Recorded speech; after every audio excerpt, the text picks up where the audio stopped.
So Marco, Yeah. we're in the West Bank, which is along the eastern border of the state of Israel. Mm-hmm. What is the West Bank? What's unique about the West Bank? First of all, West Bank is combined from Samaria and Judea. We are in the Samaria area. Which is the northern end of? No, the northern end of the West Bank. It's I don't have to explain folks back home the biblical meaning of it. Like that's Israel before Tel Aviv, by the way. Which It's is just behind us. If you see in the back the tall buildings, so that's Tel Aviv. And then people back home can understand how small Israel is. When people say from the river to the sea, that's what they mean. From the river all the way to the sea. So we are in the east front of Israel, looking west. This is south. Behind me, north, and we see Tel Aviv, meaning we see the sea. It's the front, so it's a pretty small country. And again, it's explain you the security importance of the West Bank. Like we can talk biblical about West Bank, and we can talk politics about today. We're going to talk about the security importance of the West Bank. Just as in one sentence, if we didn't stay here, so what happened in October 7 surrounding Gaza will happen in Kfar Saba, Tel Aviv, and the rest. do you mean like what do you mean if you didn't stay? If we didn't have settlements here, if we didn't have Jewish Israelis cities or small villages, we are in Peduel. That's where we are now, and I'm inviting everyone to come and be in this beautiful lookout. Look how beautiful it is. You just see everything. In a brighter day, you can see all the way to Hadera, the electricity factory we have in Israel over there, and even a little bit from the South Gadara. Okay. So talk to us about the boundary lines. There would be different partition lines. Where's the security wall? I'm about as good at maps as I am at math, and if you know me, you know I can't count. So we have the 48 lines and the 67 lines. 48, when this country was established, we weren't here. Right. It was the 48 lines. It's around the Kfar Saba line, if you guys know. Highway 6, okay? Highway 6. The main. They go from the airport, Highway 6, the only road you pay in Israel, and you get stuck in traffic even though you pay. That's Highway 6. That was the 48 line. 67, it's after 6 days war. When we occupied the West Bank, didn't occupy it, sorry, we took it back because it's Judea and Samaria, and that became the 67 lines. The problem was, we are not in a historic lesson, but no, it's good context. Israelis did a big mistake on 67 two times. One, they didn't ask politely from all the Arab Muslims that stayed here, evacuate yourself, go back to Jordan where you belong, instead of staying in refugees camp. And the second mistake we did is with the old city of Jerusalem, that they decided, Moshe Dayan was the Ministry of Defense, and he decided not to declare sovereignty on the Temple Mountain, Al-Aqsa. He said, let's keep it international. And here we are till today eating the S word because of that. Al-Aqsa, Intifadat Al-Aqsa, second Intifada.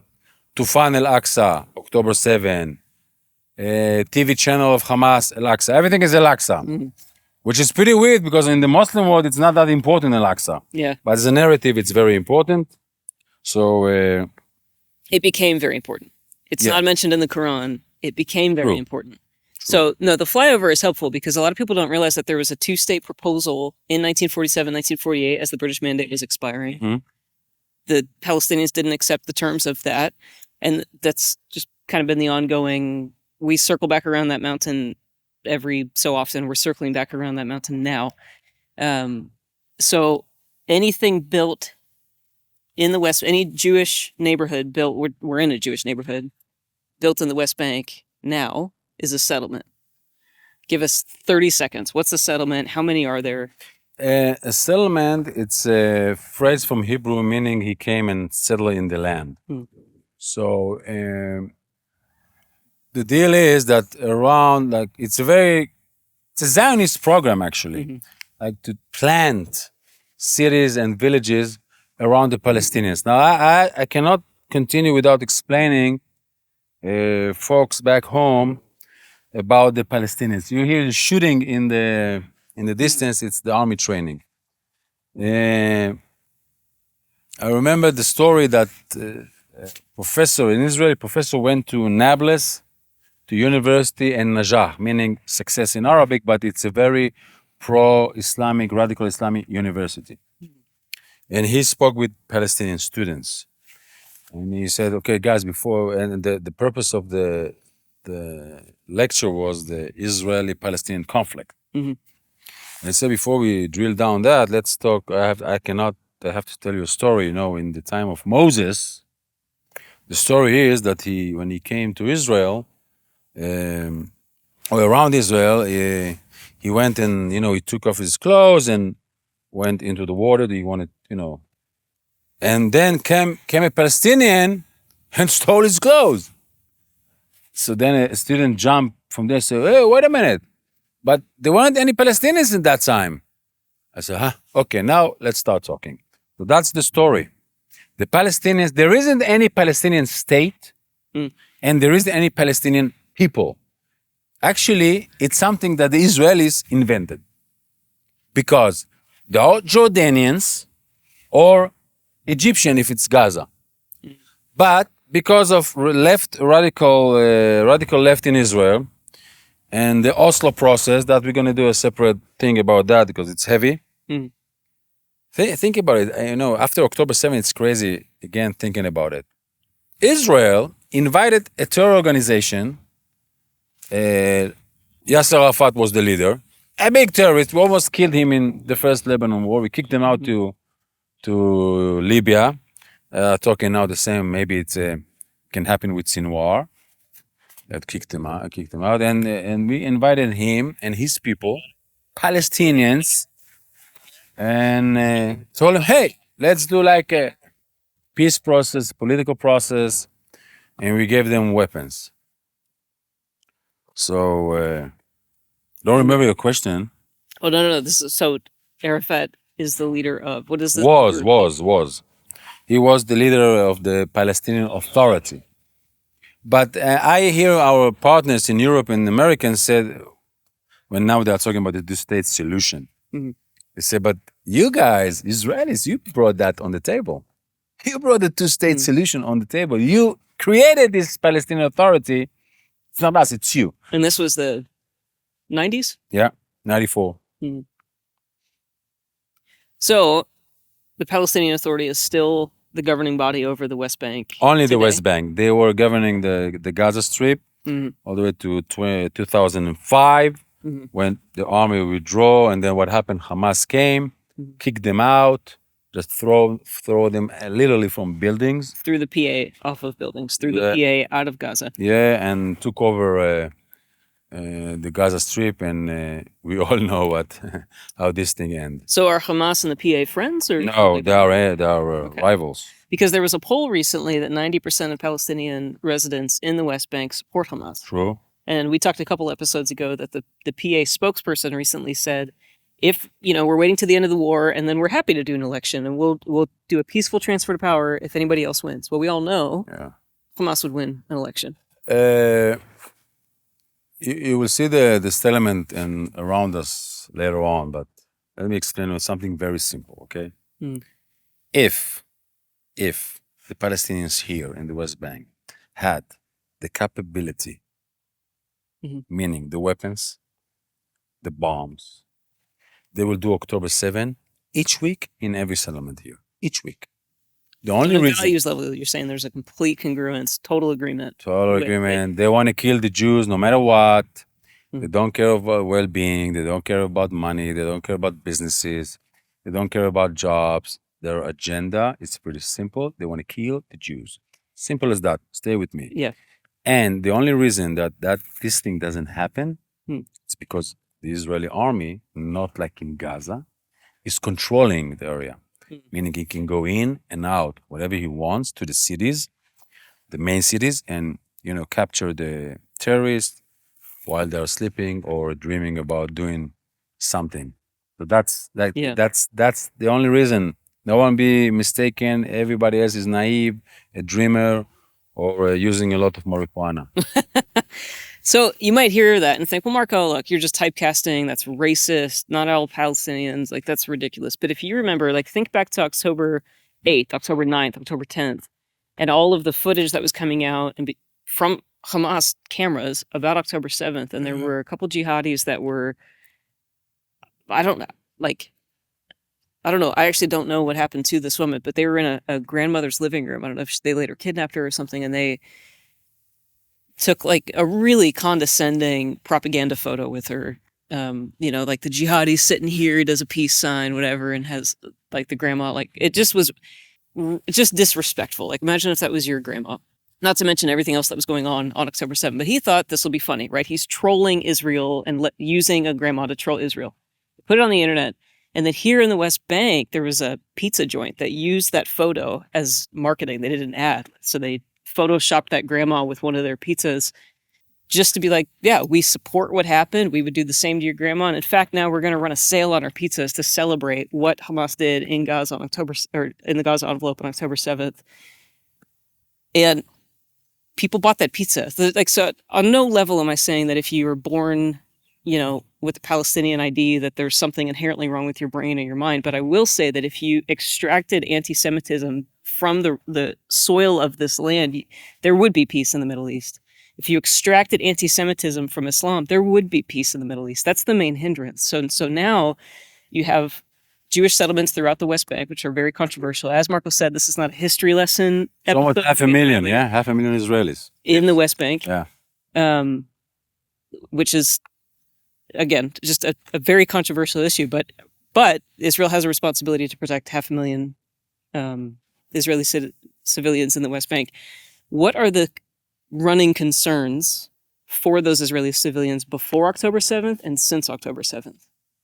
Before October 7th, if you ask the guys here that lives here, they say, we live in a complicated area. From time to time, we have shootings on the road when we drive a car somewhere. Or from time to time, someone come with a knife to the bus station and try to stab us. That's it. But after October 7th, people woke up and said, wait a minute. That what happened there can happen from this village that will come to this settlement city, small city, and will butcher everybody, beheaded the kids and the ladies. And so that's a change of mind. By the way, the army now is training for that. It's like learning the lessons that happen in Gaza in order to be quick respond here. And I want to talk a couple of minutes about the army activities in the West Bank from October 7th. So as we mentioned on our earlier reports, we have 7 fronts. Israel have now 7 fronts. 1 is Gaza, 2nd Lebanon, 3rd Syria, 4th Iran, 5th the Houthis, 6th West Bank, 7 the Arab-Israeli inside Israel. So now let's talk about the 6th front. It's not that priority, but West Bank. After October 7th, there was a feeling in the army that, all the terror organizations that we have Hamas here, we have Jihadi, Islamic Palestinians, same guys. We have Fatah Tanzim. Fatah, it's like the Palestinian Authority, but they have Tanzim, which that's their army arm. And it's a laundry word for terrorists. It's the same. They are all spread in the West Bank is very big. Comparing to Gaza, it's very separated and it's combined with a lot of Jewish settlements. Very complicated to navigate that. And that, those guys will try to do the 3rd Intifada maybe and start terror attacks all over the place and. So the army was very aggressive from October 7th. And the numbers are till now, by the way, they are talking about above 500 terrorists killed from October 7th. And above 1,000 and ish, maybe more, that been arrested. In the West Bank. In the West Bank. Like now, as we speak in the West Bank, every night, the army goes in to a refugee camp or a city. It could be Jenin, Nablus, Hebron, and all these places, going in for 20 hours, working with intel we had before October 7th, but because of policy, we didn't do nothing about it. Is capturing, arresting, and sometimes it's killing the terrorists. So it's like cutting the grass very, very low, so it will not grow. That's the deal here in the West Bank. By the way, what you see now in the West Bank, meaning in terms of army, will happen in Gaza in the day after the war. The day after the war, when we are speaking about being in control in terms of security, but not boots on the ground, that means that we will see after the war that the army will get intel, and then you see a unit going into a neighborhood, capturing someone or a couple of someone, killing them, taking them, whatever, or having intel that those guys trying to do, I don't know, bombing, but that will be the deal, going in, going out. So always cutting the grass. That's one way to fight terror here in this region that we live in. So recently we talked about an undercover operation in a hospital in Jenin, and 3 terrorists were killed. There was a lot of controversy because the IDF came in civilian clothes, dressed as doctors, nurses. Pregnant woman. Yes, it was the Fauda. It was the real world Fauda. How far is that from where we're standing? Jenin? Yeah. It's like that direction, let's say 45 minutes an hour. Okay. So what is an intifada? I hear this language. What makes something an intifada? Intifada, that means that not all the people, but the majority of the Palestinians will go to the street and start riots. Okay, so there have been 2 so far. Yeah. When was the first one? In the 80s. And the second one? 98, and the second one was 2001, after Camp David. Always after something. It started in Gaza, the first one, then came to the West Bank. The second one started here. Like a riot or 2? It's riots every day. All the young go in the street, throwing stones, bottle of, with the, I don't know how you say it in English, with the like a Molotov cocktail. Molotov, exactly. And young people take guns and try to shoot. It's intifada. It's like a chaos. It's balagan in Hebrew. It's chaos. Everybody just going and do that, and that's very complicated thing to manage, because the Israeli army should be like a police in this situation. Yeah. You cannot kill them all. It's a riot. Right. A demonstration. So you start shooting gas and plastic bullets and all this kind of stuff. And so, intifada, it's something that we are concerned, not because we are afraid, because it caused a lot of problems. That means all the settlement will be closed, and no one. It's very dangerous to drive the roads we drove from Tel Aviv to here, etc. Now, did this also include buses being blown up, suicide bombings? No. Yeah. In Intifada, you have like a stream of terror. Yeah. That they will try to do. Yeah. But the opposite is that the terror is not waiting for Intifada.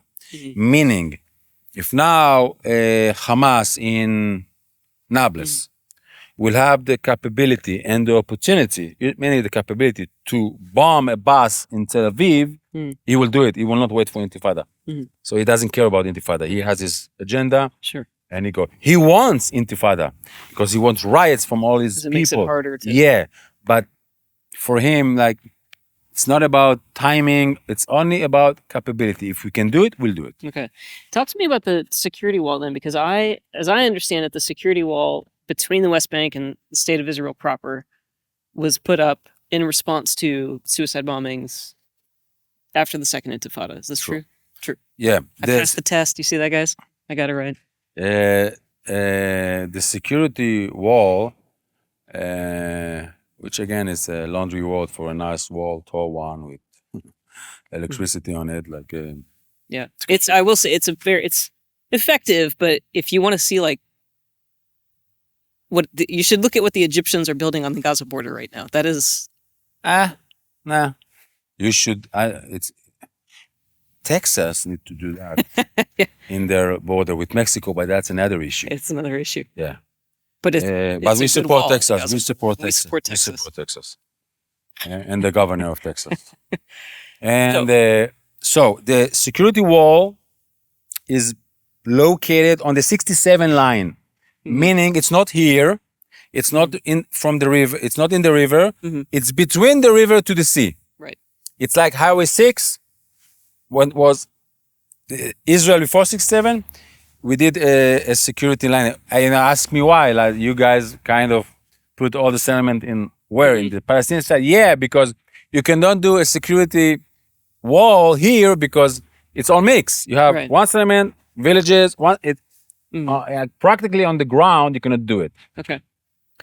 The deal was to stop all the bombing that happened in Israel. I don't know if you guys remember 20 years ago.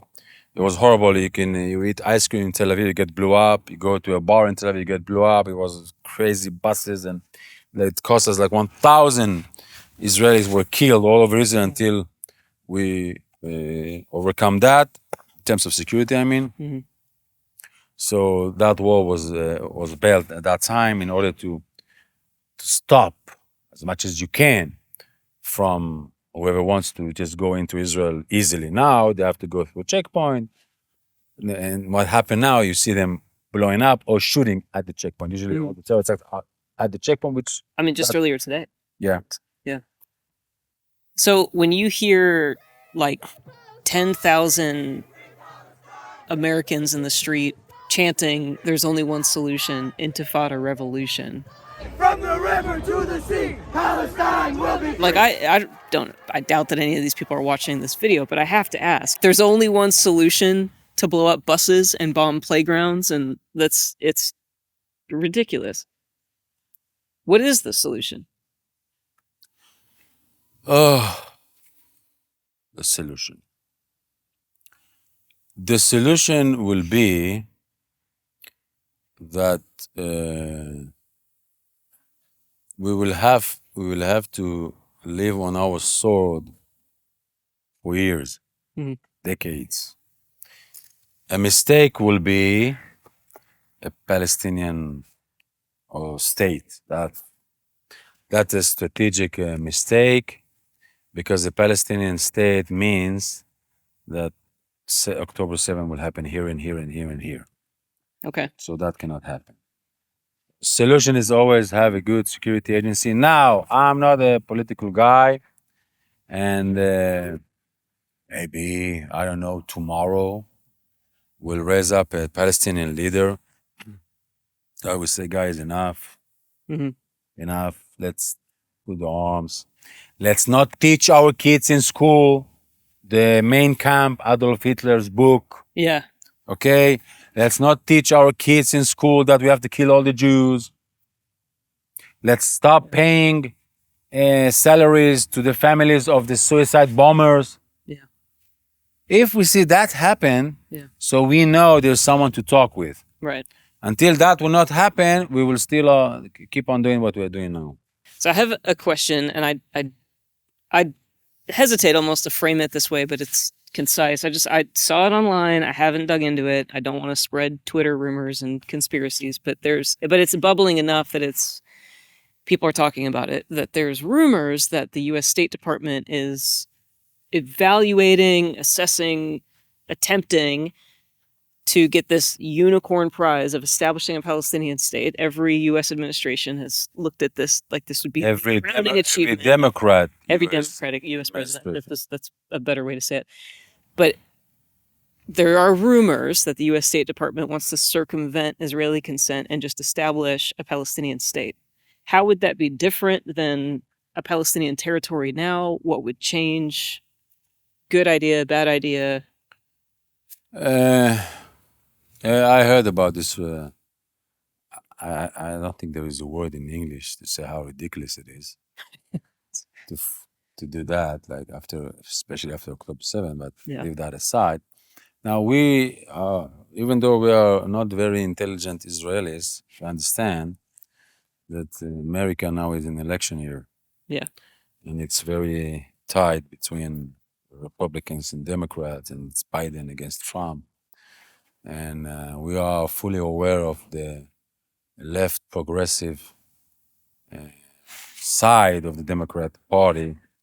That maybe those words should be spoken to win the votes in Massachusetts, or I don't remember the state that they have a lot of Arab voters. Mm. Yeah, so we are aware of it, and it's okay. And I don't think any normal administration would do that, especially not without Israeli consent, or especially without talking with the Israelis. So it's a rumor, it's Twitter, all is good. Every day we have 2,000 rumors. I always say, no matter what, even in life, don't judge by talking, judge by action. So let's wait. In any case, it will not affect nothing because even think about it, even I don't think we get there, but someone, an American ambassador, say, let's declare a Palestinian state. But again, it's in the hand of Israel because we control the land. Like actual thing, as I say, you need a flag, you need an army, you need an airport. There are some signs that you are a country. We do Wikipedia country, a state. What is it? There is terms. So all the terms that to be a country, if Israel doesn't allow it, it will not happen. So I wouldn't be that concerned, and we wish that our brothers and sisters will vote right in the election in the end of the year. We are not interfering. It's domestic stuff in America. We're just hoping that you guys will get a good president. It does, though. It has a very of course it does. We want Trump to come back. Man. I'm talking with Marco and our Israeli friends here, and I as an American, I'm bewildered at the impact and influence that our politics have on. I mean, like right now, the decisions that you feel you can or cannot make to keep your kids safe. Like I said, if you uproot anti-Semitism, you get rid of anti-Semitism. How do you do that? Sorted. It's very ancient. It's a problem. Let's see. Yeah. Guys, let's stay optimistic. Susan is behind the camera. We greet her today. She's our new camera lady. Susan's optimistic. Susan's got a smile on her face. This is a good Sunday school answer, but I think in the day-to-day, it's actually discouraging. I think the only solution is Jesus, which means it's going to be. I think this is. I don't think we can stop this train, but we can bear better witness of better things in the meantime. And again, we met Marco through the IDF's Good Neighborhood Project in Syria, and it really did transform the neighborhood. It was a really effective program, and it was Marco's idea. So thank you guys for coming with us to the West Bank. Yeah. We'll talk more about the West Bank in future episodes. Take care. Bye-bye.